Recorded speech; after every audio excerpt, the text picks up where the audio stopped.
The inventory listed the candlesticks, the linen press, the writing desk in the east corridor, and a woman named Maren.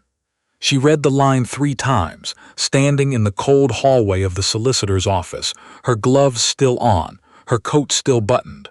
The solicitor, a thin man named Mr. Fitch, with ink-stained fingers and the careful manner of someone accustomed to delivering news that destroyed people, watched her with the particular expression of a man who has learned not to apologize. "A dependent," he said when she said nothing. "That is the legal classification. She is listed under the household staff as a dependent of the estate." Maren was not a dependent of the estate. She was the estate. But explaining that to Mr. Fitch with his ink-stained fingers and his careful manner was not something she could do. Not yet. Not without the one document that would have made the explanation simple, and that document was somewhere inside Havorstead Hall. Her mother's home, her father's home, the only home she had ever known, which had been sold 3 weeks ago to a man she had never met, for reasons she was still trying to understand. So instead, she nodded and thanked Mr. Fitch, and walked out into the gray November morning, and stood on the pavement for a long moment, looking at nothing in particular. Then she went to apply for the position of parlor maid at Havorstead Hall. The housekeeper's name was Mrs. Quill, and she had been at Havorstead for 22 years. She was a solid woman, neither warm nor unkind, with the economy of movement that comes from a lifetime of managing large houses.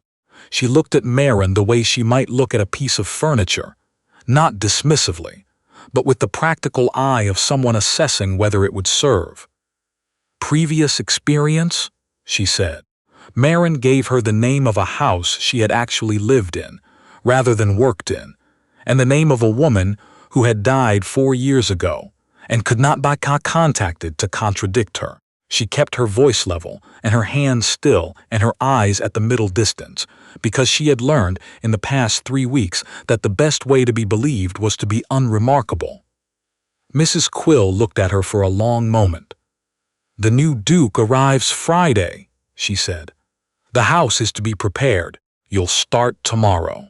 His name was Declan Ashmore, and he was the 6th Earl of Thornfeld, recently elevated to Duke of Westhave by the death of a distant relation, whose estate he had apparently never visited and whose name he had barely known. Maren learned this from the kitchen maid, a cheerful girl named Polly, who seemed to know everything about everyone and offered the information freely, without being asked. "They say he didn't even want it," Polly said, peeling potatoes at the kitchen table, with the velocity of someone who has peeled a great many potatoes. The title, the estate. His solicitors had to write to him 3 times before he came to look at it. 3 times. Can you imagine? Maren could not imagine.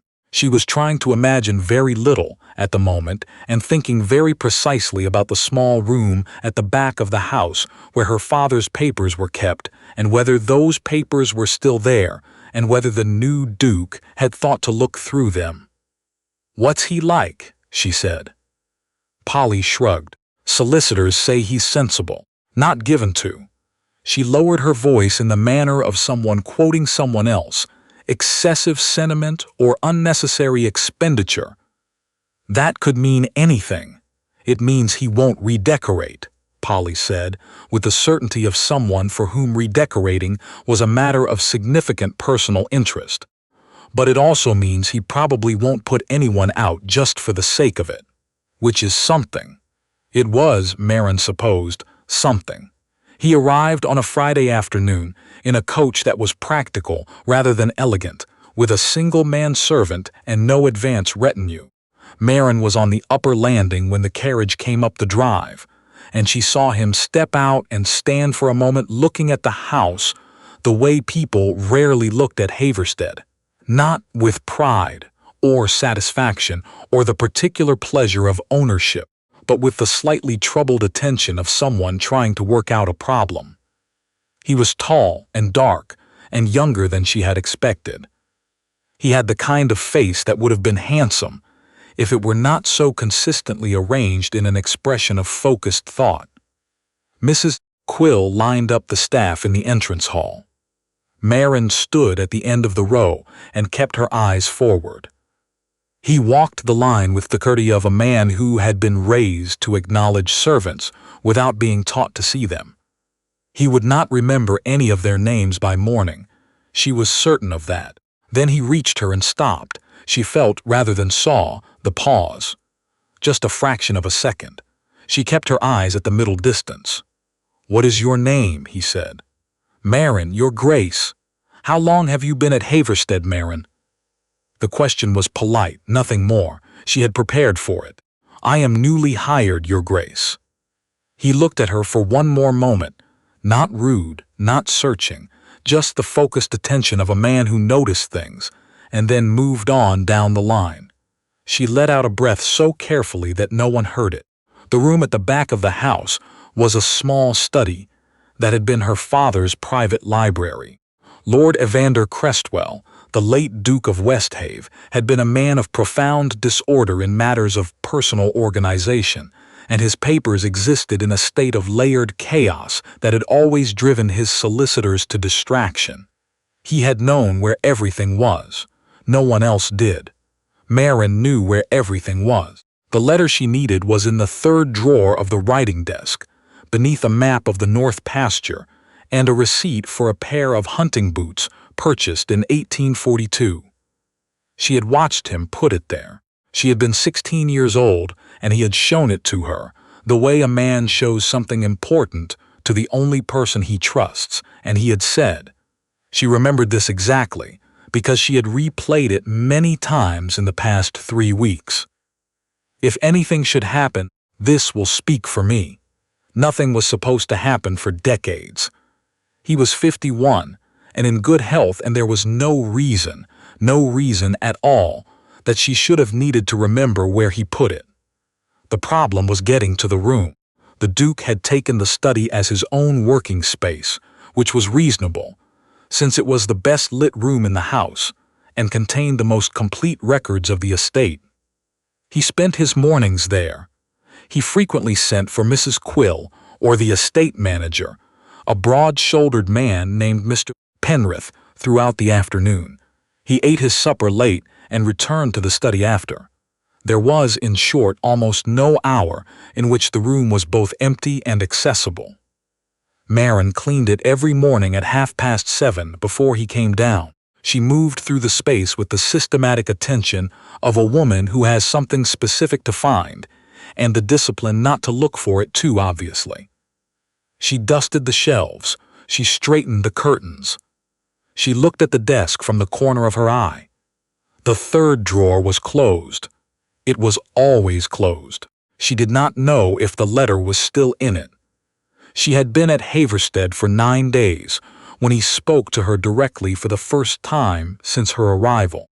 She was in the gallery, a long corridor on the first floor lined with portraits of 3 centuries of Crestwells, with a feather duster, and the particular focused attention of someone who is not dusting portraits but is instead looking at them. She stopped in front of her father's. It was not the best likeness. He had been caught mid-thought, his eyes slightly unfocused, his hand raised as if to make a point he had not quite finished. The painter had meant it as authoritative. It looked, instead, like him. She was still looking at it when she heard footsteps. She moved the duster quickly and was applying it to an entirely different frame. A Crestwell great-uncle she had always found alarming. By the time the Duke came around the corner, he stopped in the middle of the gallery and looked at her, and then looked at the portrait she was pretending to dust, and then looked at the portrait she had actually been looking at. "The late Duke," he said. "Yes, Your Grace." He stood beside her at a respectful distance, looking at the portrait with the same expression she had seen on his face when he arrived, that slight frown of a man trying to work out a problem. "Did you know him?" he said. The question was casual. She had no way to know what had prompted it. "I was not in service here previously, Your Grace," she said, which was true. He nodded, still looking at the portrait. He seems, he said, after a moment, like a man who was thinking about something else. Yes, she said, before she could stop herself. He often was. The pause that followed was very short. She smoothed her expression before he turned. You have been here 9 days, he said. It was not quite a question. Yes, Your Grace. And before that, a household in Dorset, Your Grace. The family relocated to the continent.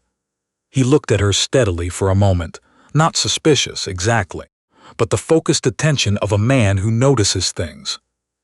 I see, he said, and moved on down the gallery. His mother arrived on a Wednesday. Lady Ashmore was a woman of 55 who had the carriage of someone who had never in her entire life walked into a room without being looked at. She arrived with 2 maids, a mountain of luggage, and opinions about everything. She expressed these opinions clearly and without apology, in the manner of a woman who has decided that the world is improved by her commentary and has declined at this point to reconsider. She did not like the wallpaper in the morning room.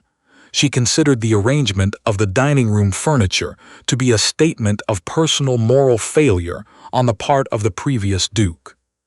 She believed the north garden to have been shamefully neglected and said so to Mr. Penrith, who bore it with the expression of a man who has endured much worse. She was, despite all of this, unexpectedly sharp. Maren was serving tea in the drawing room on the second afternoon. Polly had been taken ill, and she had been moved upward in the rotation, which was a complication she had not anticipated but could not reasonably avoid. When Lady Ashmore looked at her and said, How long have you been in service? 7 years. My lady, Maren said. Lady Ashmore looked at her hands. Maren had thought about her hands.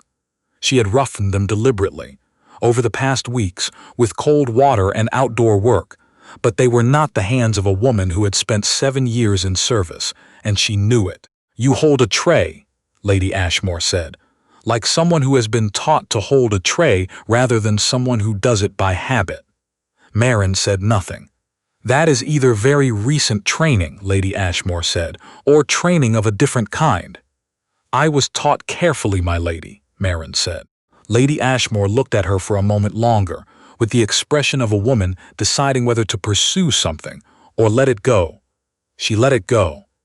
But her eyes followed Maren to the door, and Maren felt them. The solicitor arrived on a Thursday. His name was Mr. Grayle, and he had been the Crestwell family's solicitor for 11 years, which meant he had known Maren since she was 14 years old, and he sat across from the Duke in the study where her father's papers lived, and Maren served them both tea and did not look at either of them and set down the cups with hands that did not shake. Mr. Grayle did not look at her once. She could not tell if this was because he had not recognized her or because he had and was choose not to acknowledge it. And either possibility was, in different ways, frightening. She left the room and stood in the corridor with her back against the wall and breathed very carefully. Through the door, she could hear the low murmur of conversation.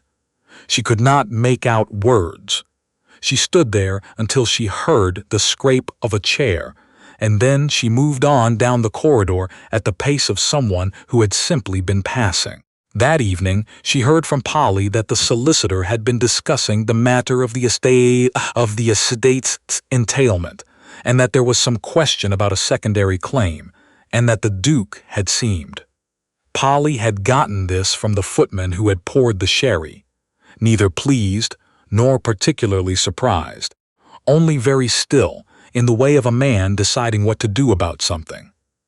The man who came 2 weeks later was not a solicitor. His name was Aldous Carraby, and he was a cousin of her father's. A third cousin, distant enough that Maren had met him perhaps 4 times in her life, and remembered him primarily as a man who looked at rooms and calculated their contents. He had a solicitor with him, a younger man with the ambitious manner of someone who charges by the hour, and they arrived without notice on a Tuesday morning and were shown, by a visibly unsettled Mrs. Quill, into the library to wait for the Duke. Maren learned this from Polly, who had it from the footman who had overheard Mr. Carraby say to his solicitor in the entrance hall that the title might be entailed on the male line. She put down the cloth she was holding. She had not known that. She had not known that was what he was claiming. She sat in the servants' hall for a long moment and thought very carefully. Then she stood up and went to find Mrs. Quill. "I need to access the study," she said. "There is a mark on the wainscoting near the window. I noticed it yesterday when I was cleaning, and I would like to address it before the Duke's guests see it." Mrs. Quill looked at her with the expression of a woman who has heard a great many implausible reasons for a great many requests. "The Duke is in the library with guests," she said. "Yes," Maren said, "I know." Another pause.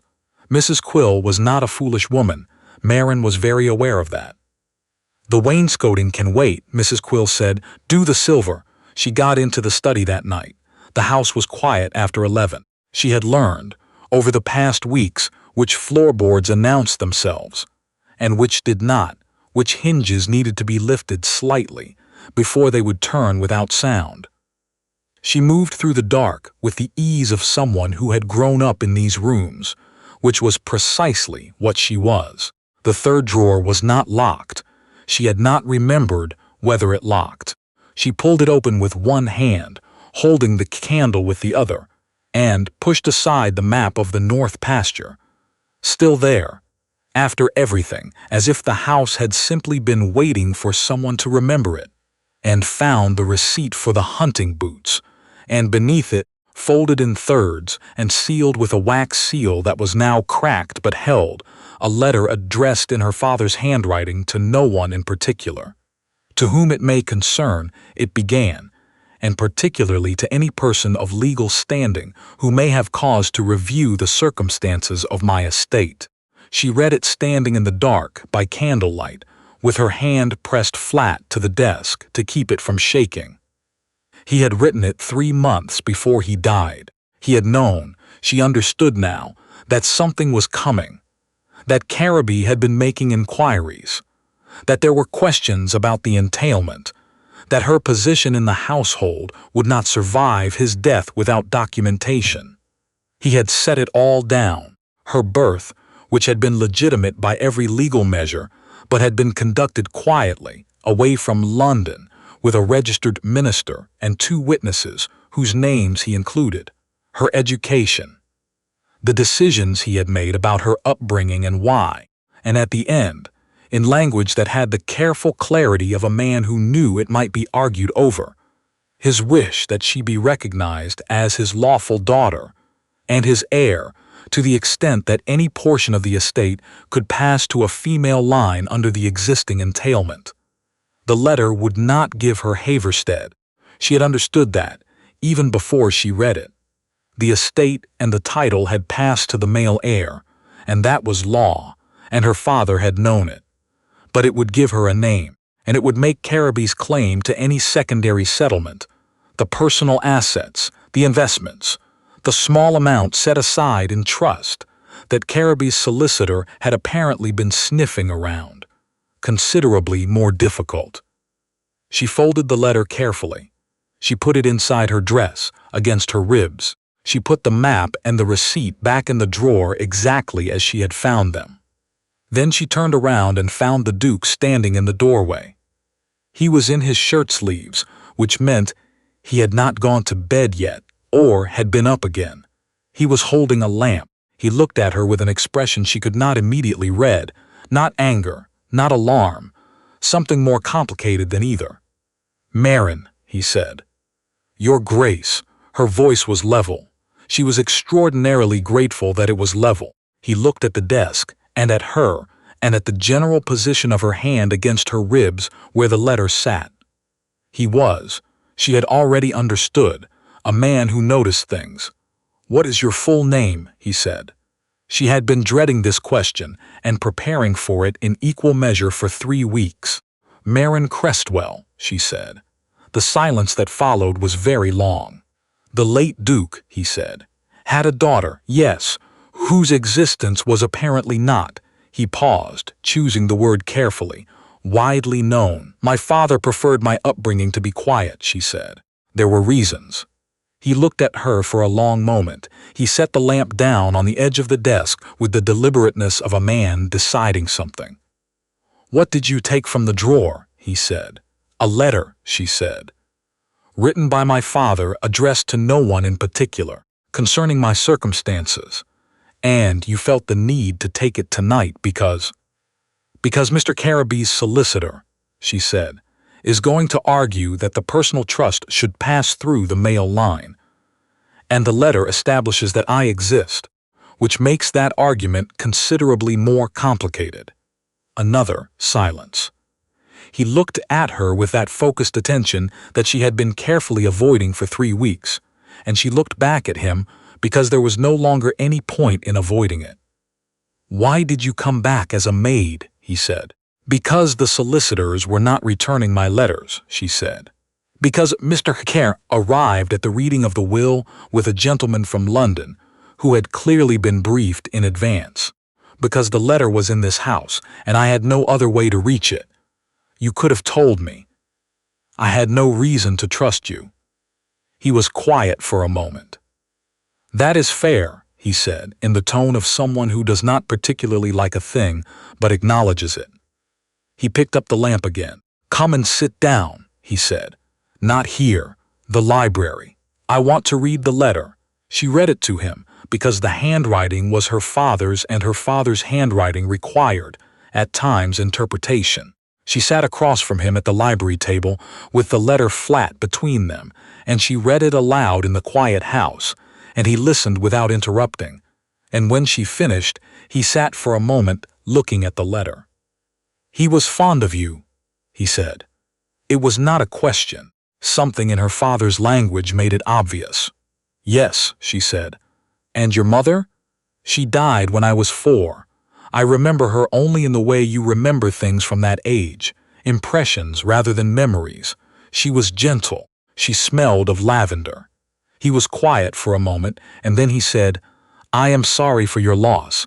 And he meant both of them, she thought. Both the mother and the father. And she looked at the table. Your father's letter establishes your identity clearly, he said after a moment. Carraby's claim to the trust settlement has no basis if you are formally recognized as the Duke's daughter, which you are.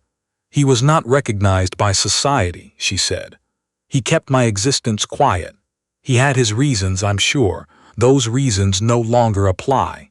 He looked at the letter again. The trust is not large, but it is enough, and Carraby has no claim to it. He will contest it. He will try, the Duke said. He will be unsuccessful. He said it with the matter-of-fact certainty of a man who has dealt with solicitors before and found them, on the whole, manageable. Lady Ashmore took the news with the expression of a woman who had suspected something of the kind. I knew your hands were wrong, she said to Maren, which was not the response Maren had been preparing for, but which was, in its way, the most Lady Ashmore response possible. She looked at Maren for a long moment, with the assessing attention that Maren was beginning to understand, simply how Lady Ashmore looked at everything. You'll need a different wardrobe, she said, and an introduction to society, which I am qualified to provide. Declan cannot do it. He is useless at that sort of thing. I am standing directly here, the Duke said. I am aware, his mother said. Useless. Mr. Carraby's solicitor was a thorough man, and he raised 7 distinct objections. The Duke's solicitor, a senior man named Mr. Hale, who had the quietly dangerous competence of someone who has been underestimated his entire life, addressed all 7 with the precision of someone who had been waiting for exactly this opportunity. The process took 4 months. Maren attended the final meeting, which surprised Mr. Carraby's solicitor and did not surprise anyone else. Carraby left without speaking to her. She did not require him to. Mrs. Quill, for her part, said nothing about any of it until the morning after the legal matter was concluded, when she appeared in the doorway of the sitting room where Maren was writing letters. She had a great many letters to write to people who had not known she existed and now needed to be informed. and stood for a moment with the expression of a woman composing a sentence she had been thinking about for some time.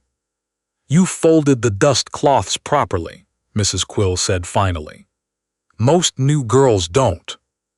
"My housekeeper taught me," Maren said, "when I was 12. Mrs. Quill nodded once, with the gravity of a woman who considers this a complete explanation. Later, months later, when the house had settled into something that felt, if not familiar, then at least solid, Maren would try to identify the moment when everything had shifted. Not the legal shift, which had a specific date and a sealed document and signatures she had memorized. The other shift, the one that was harder to name.